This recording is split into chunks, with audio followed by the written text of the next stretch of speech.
Один знакомый, которому я могу довериться в плане советов кино, можно сказать, моя вторая душа по фильмам, но он тоже иногда такую шляпу советует. Подсказал мне посмотреть свежее творение с участием Меган Фокс. Сейчас небольшое лирическое отступление после отзывов. Я немного удивился даже, потому что у меня сложилось такое впечатление, что человек просто пропал из кинобизнеса. То есть я помню ее с «Трансформеров», где она все время в кадре была потная, полусогнутая, с приоткрытым ртом и говорила с придыханием и томно вздыхала. Ну, видимо, чтобы подростки забрызгивали экран от этого. На тот момент, мне кажется, было 17 лет, но как-то такого эффекта она на меня не возымела, даже невзирая на все яростные бурления гормонов внутри в те годы.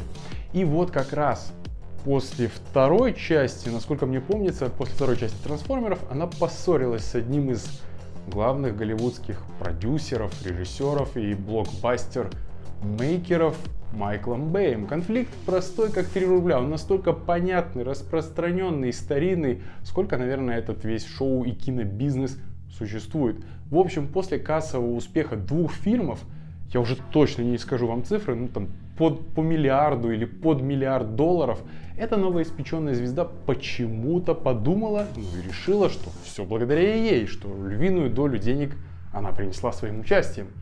Люди не задумываются о том, что в процесс вовлечены тысячи людей, начиная от важного человека, который приносит кофе и готовит кушать, на что тоже нужно тратить силы, время и деньги, и заканчивается это продюсерами, которые от А до Я покрывают все это денежкой. Ну вот, Меган задрала нос так высоко, что нам, простым людям, стало просто недосягаемым увидеть ее, да? И после «Трансформеров» я помню, что краем глаза видел там тело Дженнифер, потом «Диктатора», и было 2 части «Черепашек-ниндзя». Я не стал их смотреть, мне как-то стало неприятно от мысли, что опять будут надругиваться над моим детством. Одного тупорылого трейлера хватило, чтобы это понять и не смотреть. И вот с последнего фильма, с ее участием, что я видел, то есть «Диктатора», прошло почти 10 лет. В оригинале фильм называется «Till Death». Можно перевести как «До смерти» или более звучное «До самой смерти» или ляпнуть от себятины «Пока смерть не разлучит нас», как-то так. Локализовали его как «В западне». Так как мне фильм посоветовал человек, которому я доверяю, я его просто начал смотреть, не ознакомливаясь с трейлером или синопсисом. Но когда после просмотра я полез на Кинопоиск, чтобы глянуть оценку, слямзить постер на обложку ролика и одним глазком взглянуть, что же там за описание к фильму, у меня глаза повылазили, я ужаснулся с того, как грубо вывалили вообще все в описании к фильму «В западне». Если бы я это прочитал до начала просмотра, моя бы оценка и впечатление раза в 2, а то и в 3 упали, снизились. Точно, потому что я бы уже заранее знал все. «В западне» начинается с того, как идет нарезка кадров главной героини. Она то едет куда-то в машине, то общается с каким-то мужчиной в номере гостиницы. И там по ходу диалога идет, что мужчина как бы хочет близости, как обычно мужчины хотят только одного, пристроить своего малышка, да, загнать собачку в будку, крейсер в бухту, вы поняли, да? Забить гол, это может бесконечно продолжаться. Вот, и вся сцена кончается тем, что дело не в тебе, дело во мне, я думаю, нормально так мужика отшила, то есть классический прием. Я такой, а что они делают в гостинице? Попахивает неладным. В том смысле, если, допустим, она свободная женщина и просто, например, с кем-то познакомилась, и они решили продолжить веселье, уединившись, в этом нет ничего такого. И тут вдруг вспомнила, что ей надо кошку покупать, лишь бы не давать, да? Либо вот тут вот уже пахнет неладным, это она изменяет. И догадка оказалась верным. Но вот почему-то в тот вечер она решила разорвать отношения с любовником, плюс еще в тот же вечер у нее годовщина 11 лет совместной жизни с мужем, что они запланировали отлично отметить. Муж забронировал столик в ресторане, потом подарил дорогое колье и в конце вообще ждал шикарный сюрприз, куда он повез главную героиню с завязанными глазами. Это загородный домик. Глаза завязал, чтобы было еще приятнее от неожиданности, да, там оказаться и увидеть то, что он приготовил. Дальше я ничего не буду рассказывать. В плане сюжета скажу, что фильм мне понравился. Было 2 или 3 неожиданных поворота, от которых я немного прибалдел, честно говоря, насколько оно было неожиданно.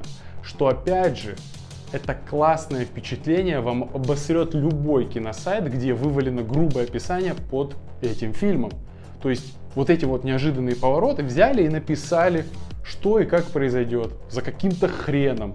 Один из злодеев фильма подобран хорошо, выглядит убедительно, снят фильм отлично. Некоторые вещи, прописанные в сценарии и выполненные сцены, о чем я не могу сказать, но очень мощные, вызвали восторг. Что мне не понравилось? Первые минут 20 фильма непонятно почему главная героиня находится в каком-то тревожном состоянии, на измене, пугается каждого слова и движения. Возможно, таким образом решили показать женскую интуицию. Возможно, я не знаю. Дальше весь остальной хронометраж фильма Меган Фокс не подает никаких признаков актерского мастерства или живого человека. Полная безэмоциональность или вовлеченность в происходящее. Без какой-либо предвзятости к ней или еще чего. Фильмом я насладился, но от того, что там случалось, да, я бы сам лично кирпичи вывалил, а она просто 99% времени с покерфейсом ходит. Возможно, она такой человек, не знаю. И, конечно же, тут не обошлось без огромной доли везения на стороне героини. И откровенных пары ляпов, которые можно также списать на везение или на них просто закрыть глаза. Очень сильно не понравился момент под самый конец с вешалкой. Кто будет смотреть, поймет. Ну, эта сцена прям весь реализм перечеркивает и как пощечина приводит в себя, а ведь только целиком и полностью начал погружаться в происходящее, переживая за героев, не знаю, почему создатели не могли придумать что-то другое или как-то по-другому это обыграть. В целом, в западне можно посмотреть. А на этом все. Подписывайтесь на канал, ставьте большой палец вверх, если вам понравился этот отзыв. Пишите в комментариях, что вы думаете по поводу этого ролика или фильма. Спасибо за просмотр. Пока.